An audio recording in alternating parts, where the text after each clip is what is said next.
So I'm going to show you guys how to use this Newton's second law problems concept builder. This is the master level that I'm doing an example of. You guys will only be doing the apprentice level and the master level this week for your assignment.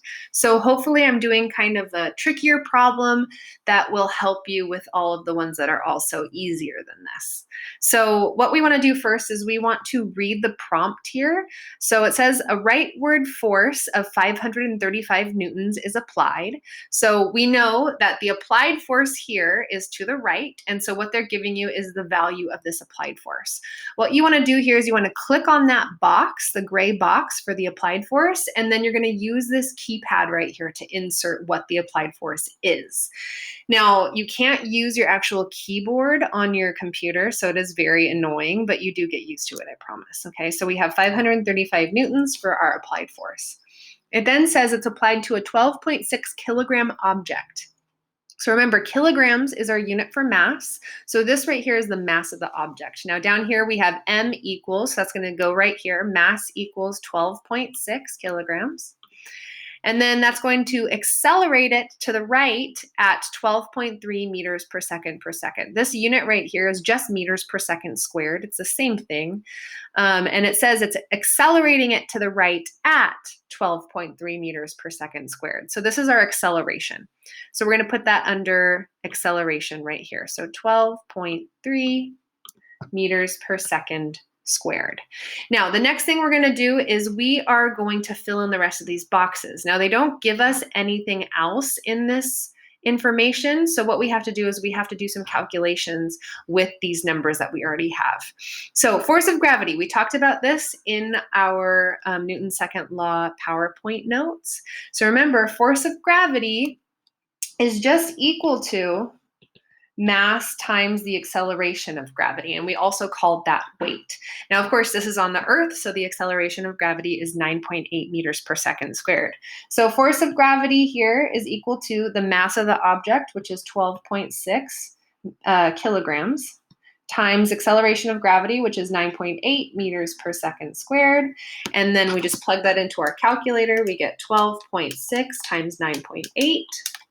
And so we end up getting that force of gravity is equal to 123.48 newtons. So that right there is going to go in for this force of gravity right here. So 123.48 newtons.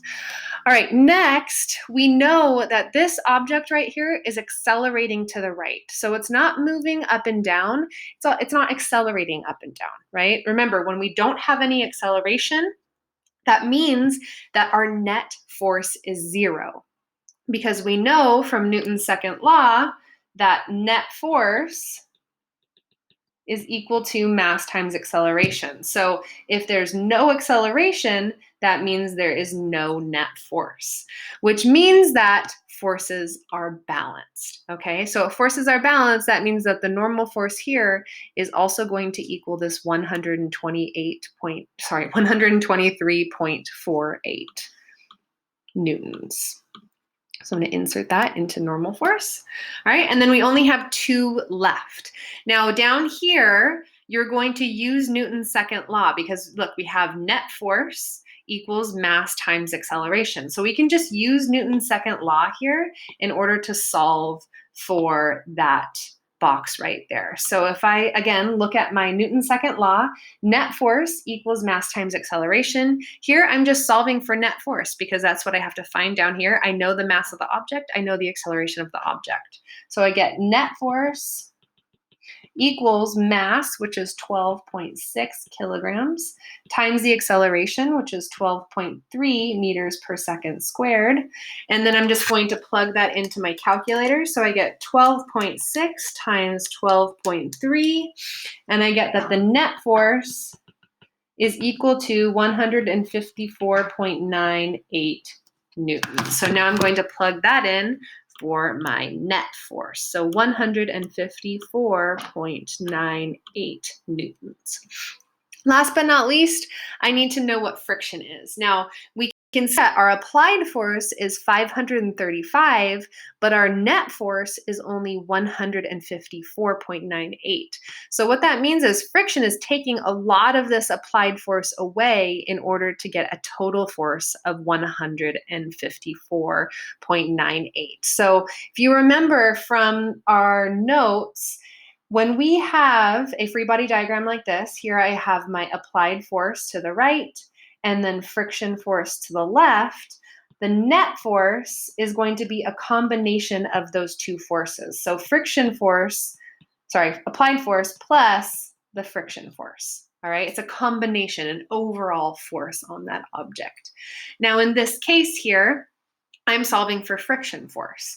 Now, if I call applied force positive, I should get a negative for my friction force because it's pointed in the opposite direction. So let's plug in our numbers here. For the net force, I know it's 154.98 newtons. I also know my applied force is 535 newtons, and then I'm solving for friction force. So solving for friction force here, I'm going to subtract 535 newtons from both sides to cancel that out on this side. And then I end up getting that the friction force is equal to 154.98 minus 535. And I end up getting a negative 380.02 newtons. Now, in this case, this negative right here, it's just the direction of the friction force. So since it's already pointed in the negative direction in this free body diagram, we actually don't put the negative in for the friction force. You're just putting the magnitude or the value of that number, okay? So what we do here, I'm going to put 380.02 in for the friction force. So we can see that we have an applied force of 535. The friction force is taking away from that applied force, which is then ending up with a net force of 154.98 newtons. All right, so let's check our answers. Everything is green, which means that we did it. Yay! So that's how you're going to do this Newton's second law problems concept builder. Let me know if you guys need help. I have office hours on Friday from 1 to 2 p.m. Okay, so I'll be there to help you guys. If you need help, please come and ask questions if you have them. All right, good luck.